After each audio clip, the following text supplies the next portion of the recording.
दोस्तों एक बार फिर से स्वागत है आपका एडू आवर के ऑनलाइन प्लेटफॉर्म पर। दोस्तों आज बहुत बहुत इम्पोर्टेंट टॉपिक एक बार फिर से हमारे पास है और ये टॉपिक है कंजर्वेशन ऑफ वाइल्ड लाइफ यानी कि वन्य जीवों का संरक्षण। दोस्तों लास्ट जो हमारा वीडियो था उस वीडियो में हमने बात करी थी जैव विविधता के बारे में और अब हम बात करने वाले हैं कंजर्वेशन ऑफ वाइल्ड लाइफ यानी वाइल्ड लाइफ प्रोटेक्शन हम कह सकते हैं इसे। तो बस बिना देरी किए शुरू करते हैं हमारा आज का क्विज सेशन। दोस्तों हमारा पहला क्वेश्चन, जंगली भैंसा एक संकटापन्न स्पीशीज है। जंगली भैंसा दोस्तों ये हमारे सिमलीपाल उड़ीसा क्षेत्र में देखने को मिलता है। इसको हम गौर भी कहते हैं। जंगली भैंसा जैसा दिखता है ये, यानी जंगली भैंसा ही दिखता, क्या जंगली भैंसा ही है। तो अब इनकी जो संख्या है दोस्तों वो लगातार क्या होती जा रही है, घट रही है। तो क्या इस वजह से ये संकटापन है, या ये विलुप्त हो चुका है इस वजह से ये संकटापन है, या केवल एक विशेष क्षेत्र में ही पाया जाता है इसलिए ये संकटापन है, या इसे चोरी छुपी मारने पर सख्ती से रोक लगा दी गई है। तो दोस्तों फटाफट से आंसर कमेंट बॉक्स में आंसर कर दीजिए कि जंगली भैंसा एक संकटापन है। कोई भी प्रजाति संकटापन क्यों स्थिति में आ जाती है, फटाफट से आंसर दे देना है आपको कि जंगली भैंसा एक संकटापन स्पीशीज है कैसे। फटाफट से आंसर दे दीजिए कमेंट बॉक्स में, जल्दी से आंसर दे दो, जल्दी से, टाइम आपका समाप्त हो चुका है। दोस्तों अब यहाँ पे जो राइट आंसर होगा वो ये होगा कि ये केवल एक विशेष क्षेत्र में ही पाया जाता है, बस इसीलिए क्या हो गया है, ये संकटग्रस्त हो गया है ना। अब संकटग्रस्त है इसीलिए एक विशेष क्षेत्र में मिलता है, संकटग्रस्त नहीं होता तो ये अन्य स्थानों पर भी पाया जाता। आगे बढ़ते हैं। स्थानिक स्पीशीज के संदर्भ में निम्नलिखित में से कौन सा कथन सही है।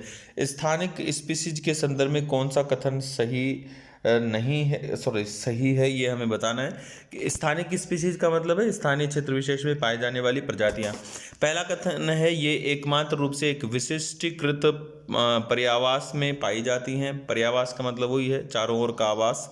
स्थानिक है ना, स्थानिक स्पीशीज कभी भी संकटापन्न नहीं हो सकती है। दूसरा, ये केवल चिड़ियाघर और पादप उद्यानों में पाई जाती है, अपने पर्यावास के नष्ट होने पर इनका कोई प्रभाव नहीं पड़ता। तो कौन सा कथन सही है ये हमें बताना है। तो दोस्तों अगर हम बात करते हैं कि स्थानिक स्पीशीज, स्थानिक का मतलब है एक क्षेत्र विशेष में पाई जाने वाली, तो इनके लिए जो कथन सही है वो हम जो मानेंगे वो ये होगा, ए कथन हमारा सही रहेगा इसमें से। ठीक है, ये ध्यान रखना है, ए कथन क्या होगा, सही होगा। कारण है क्योंकि अगर अन्य कथन पढ़ें तो देखो स्थानिक स्पीशीज कभी भी संकटापन्न नहीं हो सकती है, ऐसा कोई पॉसिबल ही नहीं है कि स्थानिक स्पीशीज कभी भी संकटापन्न नहीं होंगी, हो सकती हैं। जैसे रेड पांडा नॉर्थ ईस्ट में पाया जाता है तो वो संकटाग्रस्त हो गया है।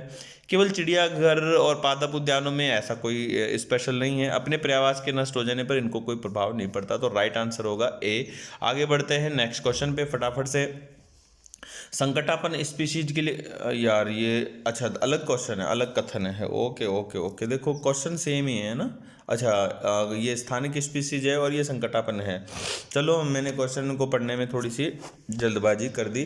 तो क्वेश्चन हमारा संकटापन स्पीशीजों के लिए कौन सा कथन सही नहीं है। इसमें जो कथन है उनको हम पढ़ते हैं। पहला है उनकी संख्या प्रबल रूप से घट गई है।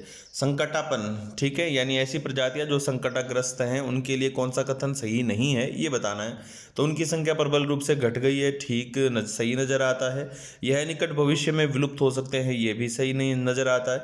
ये अन्य जानवरों के लिए खतरा उत्पन्न कर सकते हैं, नहीं ऐसा तो कुछ भी नहीं है। तो ये अभी फिलहाल के लिए गलत नजर आता है। तो इनकी प्राकृतिक पर्यावसों को रक्षित करने की आवश्यकता है। जी दोस्तों, तो इसमें जो राइट आंसर होगा वो हो जाएगा सी।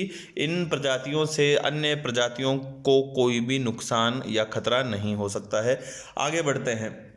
किसी जंगल में काले हिरण, हाथी, अजगर और सुनहरी बिल्ली मिलकर रह रहे हैं, तो ये किसका निर्माण करते हैं। फटाफट से आंसर कमेंट बॉक्स में लिख दीजिए।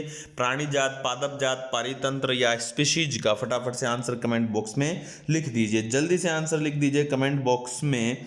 इसका राइट आंसर क्या होना चाहिए, ठीक है, फटाफट से आंसर बता दो।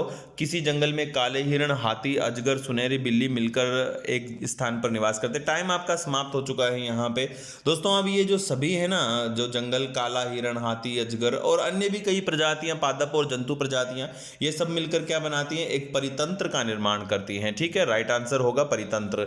वह प्रजाति जो प्राकृतिक आवासों में नहीं पाई जाती परंतु सुरक्षित या संरक्षित क्षेत्रों में पाई जाती है, क्या कहलाती है? ठीक है, फटाफट से अपना आंसर कमेंट बॉक्स में लिख दीजिए कि वह प्रजाति जो प्राकृतिक आवासों में नहीं पाई जाती परंतु संरक्षित क्षेत्रों में पाई जाती है। कहने का अर्थ है कि जो अपने स्थानिक क्षेत्र विशेष से जो प्रजाति लुप्त हो गई है, अब उसके लिए एक सुरक्षित क्षेत्र का निर्माण किया गया है उनको संरक्षण देने के लिए।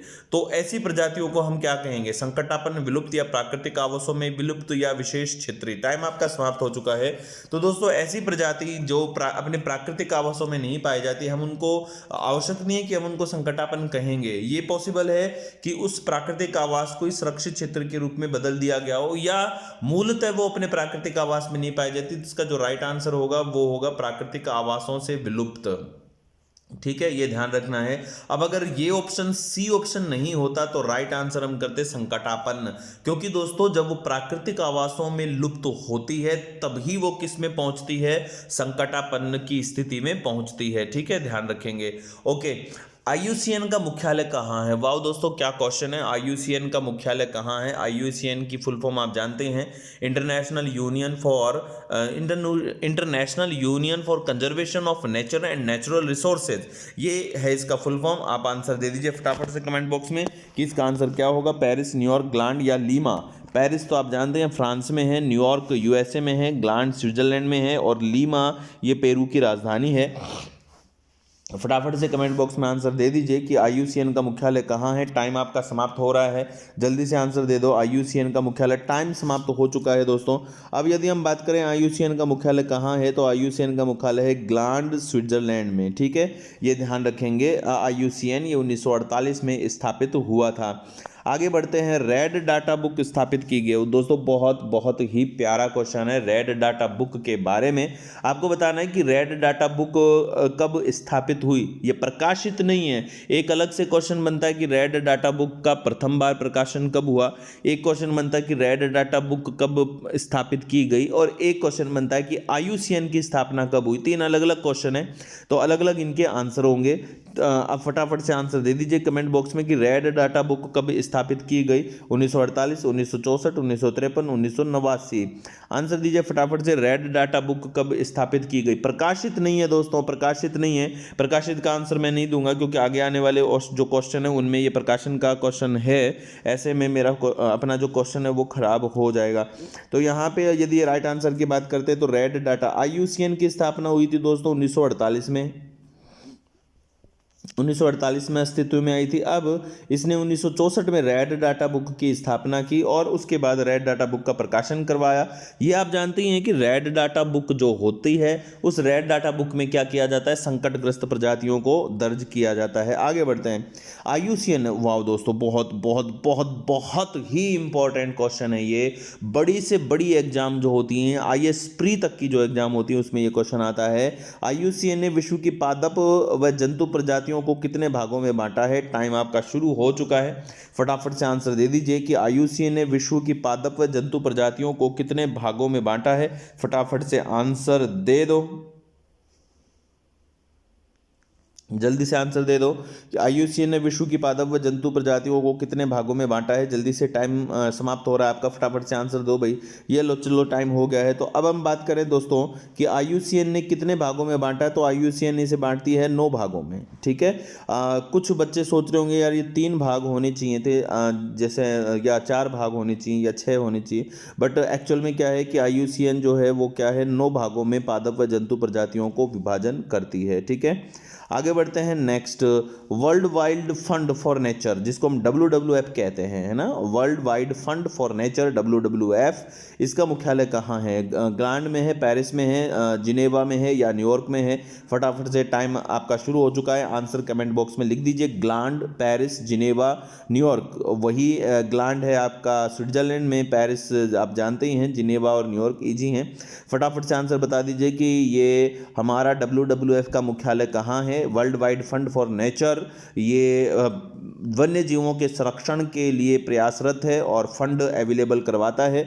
तो इसका मुख्यालय भी दोस्तों कहाँ है? ग्लांड, स्विट्जरलैंड में ही इसका मुख्यालय है। आगे बढ़ते हैं, बहुत ही प्यारे क्वेश्चन है दोस्तों, ये बहुत ही प्यारे क्वेश्चन है। ये वाले जो क्वेश्चन जो हम ले रहे हैं ये सारे के सारे यूनिक प्रश्न हैं, मैंने खुद ने बनाए हैं। और ऐसे जो क्वेश्चन है आपको आगे की एग्ज़ाम तक जब आप रीट क्लियर करके आप आगे एग्ज़ाम देने जाते हैं तो आपको भी ये यूज में आएंगे। बात करते हैं पर्यावरण गतिविधियों के संबंध में एवं विकासशील देशों को पर्यावरण नीतियों को लागू करने में सहायता प्रदान करने वाली संस्था कौन सी है। टाइम आपका मैंने शुरू कर दिया है, फटाफट से आंसर कमेंट बॉक्स में लिख दीजिए। कौन सी वो संस्था है जो ये कार्य करती है, फटाफट से आंसर कमेंट बॉक्स में लिख डालिए। टाइम आपका समाप्त हो रहा है। संस्था हमारे पास है UNEP, UNDP, यूनेस्को और WHO। टाइम आपका समाप्त हो रहा है, टाइम समाप्त हो चुका है। अब दोस्तों यदि हम बात करें कि कौन सी वो संस्था है तो संस्था है UNEP। UNEP का फुल फॉर्म होता है यूनाइटेड नेशन एनवायरमेंटल प्रोग्राम। इस UNEP का मुख्यालय कहाँ दोस्तों? नैरोबी, जो कि केनिया की राजधानी है। आगे बढ़ते हैं।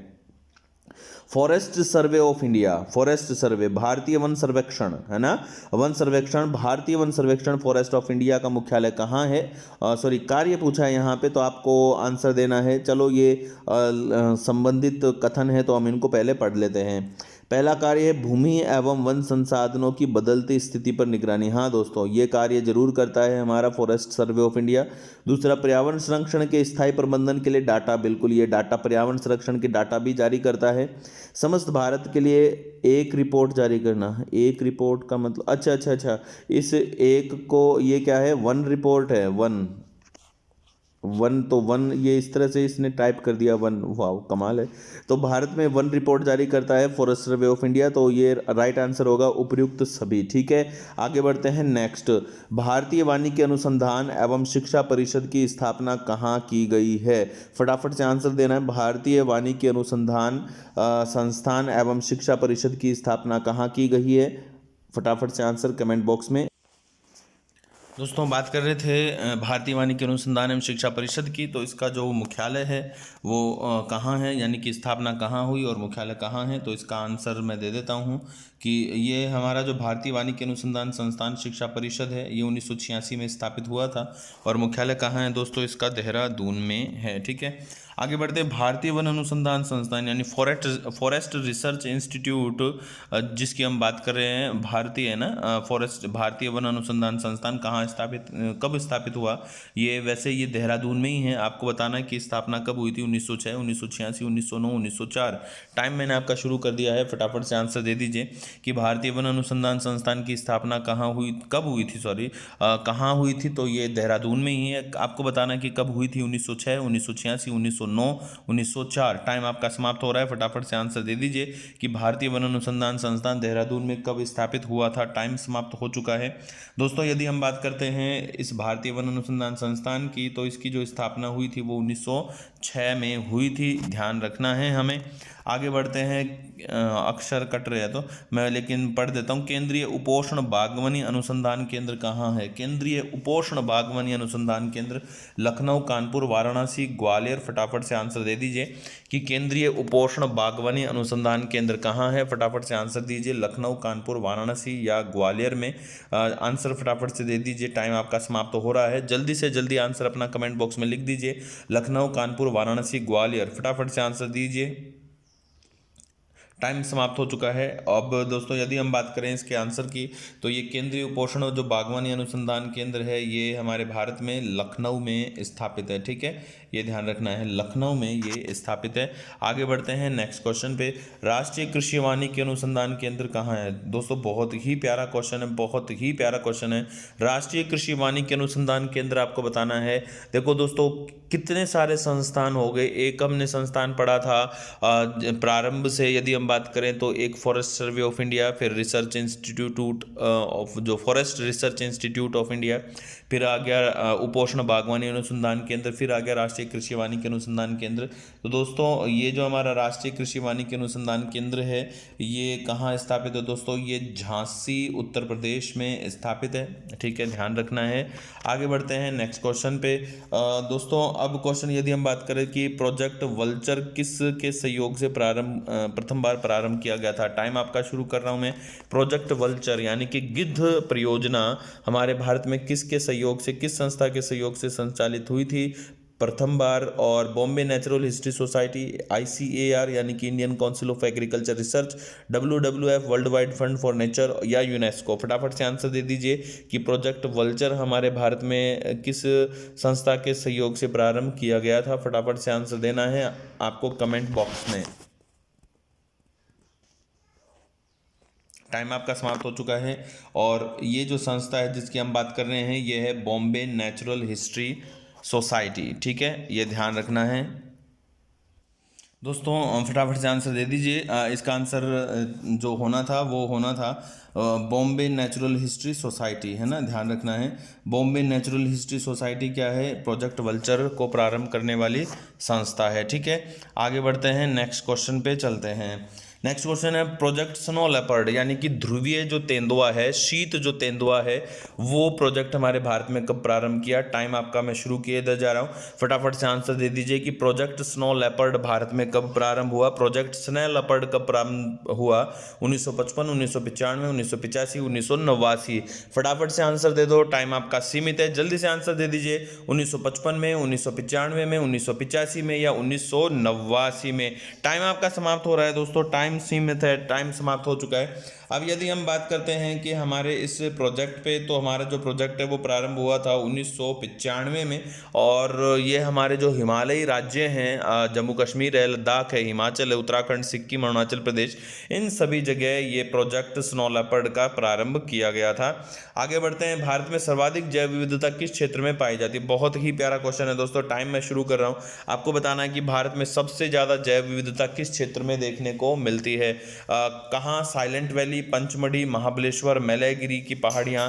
फटाफट से आंसर कमेंट बॉक्स में दे दीजिए कि कहाँ सबसे ज़्यादा जैव विविधता भारत में पाई जाती है। दोस्तों टाइम सीमित है आपका, फटाफट से आंसर दे दीजिए कि जैव विविधता किस क्षेत्र में सबसे ज़्यादा पाई जाती है। टाइम हो गया है। अब दोस्तों यहाँ यदि हम बात करें भारत में सर्वाधिक जैव विविधता, तो दोस्तों ये मिलती है साइलेंट वैली जो क्षेत्र है हमारा, यहाँ पे सबसे ज़्यादा जैव विविधता देखने को मिलती है। आगे बढ़ते हैं, वन्य जीव सप्ताह मनाया जाता है। वन्य जीव सप्ताह मनाया जाता है, इजी क्वेश्चन है, बट फिर भी कुछ बच्चे कंफ्यूज हो ही जाएं, तो यहाँ पे मैं टाइम शुरू करता हूँ। आपको बताना है कि वन्य जीव सप्ताह भारत में कब मनाया जाता है? जुलाई का प्रथम सप्ताह, या अक्टूबर का प्रथम सप्ताह, या जनवरी का पहला सप्ताह, या इनमें से कोई भी नहीं? फटाफट से आंसर अपना कमेंट बॉक्स में लिख दीजिए कि हम जो मनाते हैं वन्य जीव सप्ताह ये कब मनाते हैं। फटाफट से आंसर दे दो, टाइम आपका सीमित है, जल्दी से आंसर दे दीजिए। क्या आंसर? टाइम समाप्त हो चुका है, तो सीधा वन्य जीव सप्ताह जो है दोस्तों, इसका राइट आंसर है अक्टूबर का प्रथम सप्ताह, और जुलाई का जो पहला सप्ताह है हम क्या मनाते हैं? वन सप्ताह के में रूप में मनाते हैं, ठीक है। नेक्स्ट क्वेश्चन आता है, हमारे वायुमंडल में सबसे अधिक हाइड्रोकार्बन प्रदूषक कौन सा है? टाइम आपका समाप्त, मैंने शुरू कर दिया है, समाप्त क्या, शुरू करने से पहले समाप्त नहीं करना। तो टाइम आपका सीमित है, फटाफट से आंसर देना है आपको कमेंट बॉक्स में। ओजोन, मीथेन, कार्बन डाइऑक्साइड, या वाटर वेपर यानी कि जलवाष्प? आपको आंसर ये देना है कि वायुमंडल में सबसे ज़्यादा पाया जाने वाला हाइड्रोकार्बन जो प्रदूषण है वो कौन है? फटाफट से आंसर दे दीजिए कमेंट बॉक्स में। वायुमंडल में टाइम आपका समाप्त हो चुका है। अब दोस्तों यदि हम टाइम यहाँ पे क्वेश्चन की बात करते हैं, तो इसमें जो हमारा मीथेन है ना, मीथेन ये वायुमंडल में सबसे अधिक पाया जाने वाला हाइड्रोकार्बन प्रदूषक है, ध्यान रखना है, ठीक है। आगे बढ़ते हैं, राष्ट्रीय पर्यावरण अनुसंधान केंद्र। दोस्तों अब तक का सबसे बेस्ट क्वेश्चन कि राष्ट्रीय पर्यावरण अनुसंधान केंद्र कहाँ स्थापित है? टाइम आपका शुरू हो चुका है। नागपुर, कोलकाता, उज्जैन, जयपुर? फटाफट से आंसर दे दीजिए कि भारतीय पर्यावरण एक ही बात है, राष्ट्रीय पर्यावरण अनुसंधान केंद्र कहाँ स्थापित है? जल्दी से आंसर कमेंट बॉक्स में लिख दीजिए। टाइम आपका सीमित है, येलो टाइम हो चुका है। अब दोस्तों यदि हम बात करें राष्ट्रीय पर्यावरण अनुसंधान केंद्र की, तो ये राष्ट्रीय पर्यावरण अनुसंधान केंद्र कहाँ स्थापित है दोस्तों? नागपुर में स्थापित है, ठीक है। आगे बढ़ते हैं नेक्स्ट क्वेश्चन पे, नीचे दी गई सूची में से उस वस्तु को चुनिए जो कि एक प्राकृतिक संसाधन नहीं है। टाइम मैंने शुरू कर दिया है। ऑप्शन है हमारे पास मृदा, जल, विद्युत और वायु। इनमें से वो चीज बताना है जो प्राकृतिक संसाधन की श्रेणी में नहीं आता है। मृदा, जल, विद्युत, वायु? फटाफट से आंसर कमेंट बॉक्स में लिख दीजिए। मृदा, जल, विद्युत, वायु वो कौन है जो प्राकृतिक संसाधन नहीं है, ठीक है। फटाफट से आंसर देना होगा। टाइम आपका सीमित है, टाइम तो समाप्ति हो चुका दोस्तों। इसमें राइट आंसर होगा विद्युत। ठीक है, आगे बढ़ते हैं नेक्स्ट क्वेश्चन पे। वन विहार नेशनल पार्क, ये वन विहार कहाँ है? मध्य प्रदेश में है।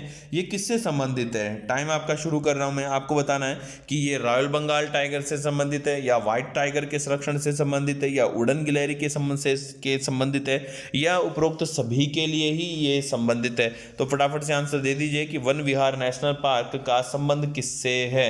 वन विहार नेशनल पार्क का संबंध किससे है? फटाफट से आंसर कमेंट बॉक्स में डाल दीजिए। वन विहार नेशनल पार्क कौन है? तो दोस्तों यहाँ पे यदि हम बात करते हैं कि वन विहार नेशनल पार्क जो कि मध्य प्रदेश में है, इसका संबंध किससे है? व्हाइट टाइगर के संरक्षण से है। आगे बढ़ते हैं नेक्स्ट क्वेश्चन पे। काजू वैली, वाह क्या मस्त वाला क्वेश्चन है। काजू वैली जो मैंग्रोव वनों के लिए प्रसिद्ध है, कहाँ है, यानी कि किस राज्य में है? टाइम आपका मैंने शुरू कर दिया है। आपको बताना है कि काजू वैली कहाँ है, केरल, तमिलनाडु, उड़ीसा या आंध्र प्रदेश। फटाफट से आंसर कमेंट बॉक्स में लिख दीजिए कि काजू वैली का संबंध किस राज्य से है जो कि मैंग्रोव वनों के लिए काफ़ी ज़्यादा प्रसिद्ध है, केरल, तमिलनाडु, उड़ीसा या आंध्र प्रदेश। टाइम आपका सीमित है। ओके दोस्तों, तो यहाँ यदि हम बात करते हैं कि काजू वैली जो जानी जाती है मैंग्रोव वनों के लिए, कहाँ है? तमिलनाडु में है। ठीक है, आगे बढ़ते हैं। वर्तमान में नम भूमियों की संख्या कितनी हो गई है? दोस्तों नम भूमियों की संख्या हमारे भारत में बढ़ी है, तो आपको बताना है कि ये कितनी है। आपका टाइम मैं शुरू कर दिया है मैंने।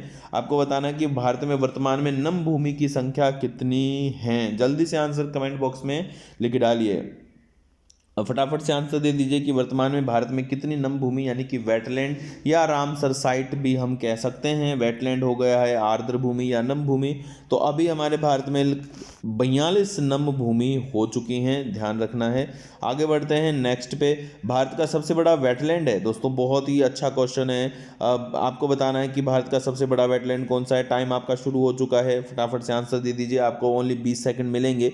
जल्दी से आंसर दे दीजिए कि भारत का सबसे बड़ा वेटलैंड कौन सा है। सुंदरवन, मन्नार की खाड़ी, वूलर झील या अपर गंगा वेटलैंड। फटाफट से आंसर दे दीजिए कि कौन है भारत का सबसे बड़ा वेटलैंड। टाइम आपका सीमित है, टाइम समाप्त हो चुका है। अब दोस्तों नवीन जो रिपोर्ट आई है, अगर हम उसकी बात करते हैं तो हमारे भारत में वर्तमान में सुंदरवन जो वेटलैंड है वो सबसे बड़ा वेटलैंड हो चुका है। ओके दोस्तों, आगे बढ़ते हैं। एक विशेष जीव जो उत्तर पूर्वी भारत में पाया जाता है, जो अपनी जीविका के लिए सिर्फ बांस पर निर्भर है, आपको बताना कि ये कौन है। लाल पांडा, गोल्डन लंगूर, मणिपुरी थामिन या कस्तूरी मृग। टाइम आपका शुरू हो चुका है। फटाफट से आंसर दे दीजिए। एक ऐसा जीव है जो उत्तर पूर्व भारत में मिलता है और ये केवल बांस पर ही निर्भर है। आप आंसर देना है कि इनमें से राइट कौन है। लाल पांडा, गोल्डन लंगूर, मणिपुरी थामिन या कस्तूरी मृग। फटाफट से आंसर दे दीजिए कमेंट बॉक्स में कि कौन इसका राइट आंसर होगा। टाइम समाप्त हो चुका है। तो इसका जो राइट आंसर है वो है रेड पांडा, यानी कि लाल पांडा। इसको कैट बेयर भी कहते हैं, यानी कैट यानी बिल्ली और बेयर यानी भालू, तो कैट बेयर भी इसे कहा जाता है। आगे बढ़ते हैं नेक्स्ट क्वेश्चन पे। भारत की प्रथम हाथी परियोजना किस राज्य में चलाई गई? वाह दोस्तों, बहुत ही प्यारा क्वेश्चन है कि भारत की पहली हाथी परियोजना कहाँ चलाई गई थी। ये मैं आपको बता देता हूँ कि पहली हाथी परियोजना का नाम था गजतमे। अब आपको आंसर देना है कि ये कहाँ चलाई गई। झारखंड में, उत्तराखंड में, केरल में, तमिलनाडु में। उत्तराखंड, झारखंड, केरल, तमिलनाडु। फटाफट से आंसर दे दीजिए कि भारत की पहली हाथी परियोजना जिसका नाम गजतमे है वो कहाँ चलाई गई है। टाइम आपका सीमित है, समाप्त तो हो रहा है। जल्दी से आंसर दे दीजिए कि हाथी परियोजना का संबंध किससे है। Time up, time up, time up. अब यदि दोस्तों हम बात करते हैं तो झारखंड में गजतमे ये परियोजना चलाई गई थी, ध्यान रखना है। और दोस्तों आप तो जानते ही हैं कि हमारे भारत में हाथी परियोजना की शुरुआत हुई थी 1992 से। ठीक है, आगे बढ़ते हैं। सतत पोषणीय विकास का संबंध किससे है? दोस्तों आपको ये बताना है कि सतत पोषणीय विकास है ना, ये संबंधित है। टाइम आपका मैं शुरू कर रहा हूँ और ऑप्शन हमारे पास है संसाधनों का सीमित उपयोग, संसाधनों का सीमित व समुचित उपयोग, संसाधन प्रबंधन या उपयुक्त सभी। फटाफट से आंसर दे दीजिए कि सतत पोषणीय विकास का संबंध किससे है। सतत पोषणीय विकास का संबंध किससे है? फटाफट से आंसर देना है। टाइम आपका सीमित है। संसाधन का सीमित उपयोग करने से, या संसाधनों का सीमित व समुचित उपयोग से है, या संसाधन प्रबंधन से, या उपयुक्त सभी से है। तो दोस्तों इसका जो राइट आंसर होगा वो संसाधनों का सीमित व समुचित उपयोग होगा। ठीक है, ये ध्यान रखना है। अब दोस्तों आप सोच रहे होंगे कि यार इसका आंसर उपयुक्त सभी क्यों नहीं हुआ, तो दोस्तों आप देखो तो सही ऑप्शन को पहले। क्या कि सीमित उपयोग, तो वो संसाधनों के सीमित उपयोग की बात करें तो वो तो इस ऑप्शन में शामिल है।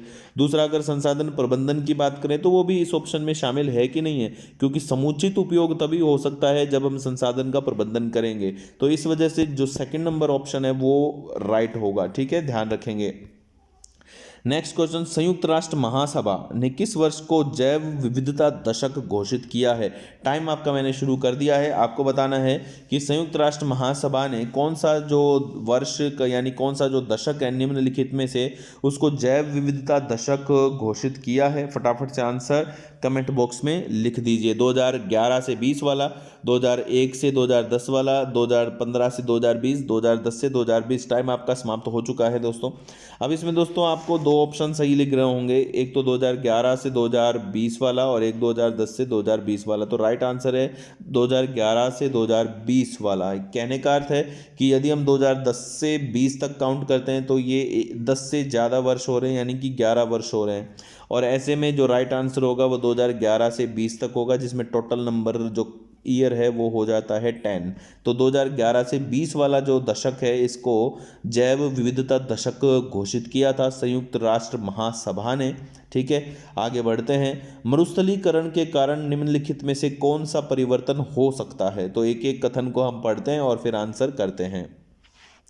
वातावरण के तापमान में कमी होना, नहीं, मेरे को तो नहीं लगता कि मरुस्थल बढ़ने से वातावरण के तापमान में कमी होती है क्या, तो ये तो हमारा रॉन्ग हो गया। दूसरा, मृदा की जलन धारण क्षमता में, जल धारण, जलन नहीं जल धारण, मृदा की जल धारण क्षमता में वृद्धि, ये भी नहीं होगा। दूसरा, अधिक बाढ़ आने की संभावना, देखो मरुस्थल के कारण तो क्या शुष्कता पैदा होती है। दूसरा, उपजाऊ जमीन कहाँ, ये ठीक है, राइट आंसर होगा डी।